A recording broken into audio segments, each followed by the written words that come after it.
Hey everyone, in this video I'll show you how to change your keyboard layout in Windows 11 quickly and easily. First of all, open the setting. You can press Windows and open the settings, or press Windows plus I. This is the shortcut to open the setting.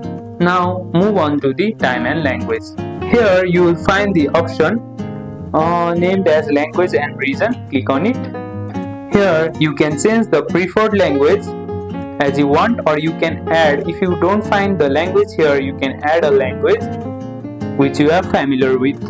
You can search it from here, or you can speech recognize it. Now click the three dot next to the language option and add a keyboard language. Choose the keyboard layout you want. You can use the keyboard layout like this. As you can see, here is the option named as add a keyboard. You can change it like that.